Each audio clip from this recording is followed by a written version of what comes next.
రాష్ట్రంలోని అన్ని ప్రధాన నగరాల్లో రోడ్లకు అడ్డంగా కట్టిన మతపరమైన నిర్మాణాలు, గుడులు, మసీదులు, చర్చిలను కూల్చేస్తామన్న మంత్రి కేటీఆర్ వ్యాఖ్యలకు బీజేపీ రాష్ట్ర అధ్యక్షుడు బండి సంజయ్ కౌంటర్ ఇచ్చారు.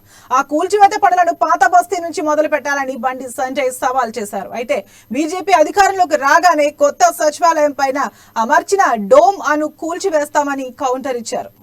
రిలీజియస్ స్ట్రక్చర్స్ ఏవైతే మరి మతపరమైన నిర్మాణాలు, గుళ్ళు కావచ్చు, మసీదులు కావచ్చు, చర్చిలు కావచ్చు, మరి ఎక్కడెక్కడైతే అడ్డంకిగా ట్రాఫిక్ కి ఇట్లాంటి రహదారుల విస్తరణకు అడ్డంకిగా ఉన్నాయో వీటి విషయంలో చట్టం చేయాలని కోరారు. తప్పకుండా పరిశీలిస్తాం అధ్యక్ష. ఎందుకంటే నిజంగా కూడా వారు చెప్పినట్టు ఏ దేవుడు కూడా దుమ్ము ధూళిలో ఉండాలని కోరుకోడు అధ్యక్ష.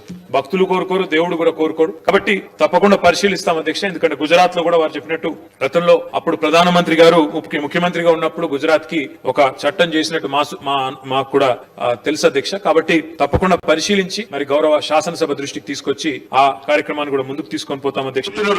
ఈ తెలంగాణ రాష్ట్రంలో ఇందులో ఏం దిక్కుందో ఇప్పుడు వీక్తాడనే ఈ తెలంగాణ రాష్ట్రంలో మసీదు రోడ్డు కట్ట కూడా మసీదులు కూర్తాడట, రోడ్డు కట్ట కూడా గుళ్ళు కూర్తాడట, రోడ్డు కట్ట కూడా చర్చలు కూర్తాడట.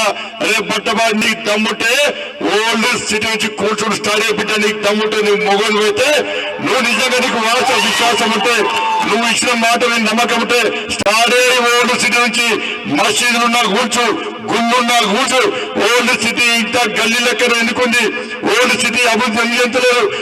డ్రామాలు ఆడుతున్న నాకు అసెంబ్లీలో టీఆర్ఎస్ పార్టీ, ఎంఐ పార్టీ ఒకటే.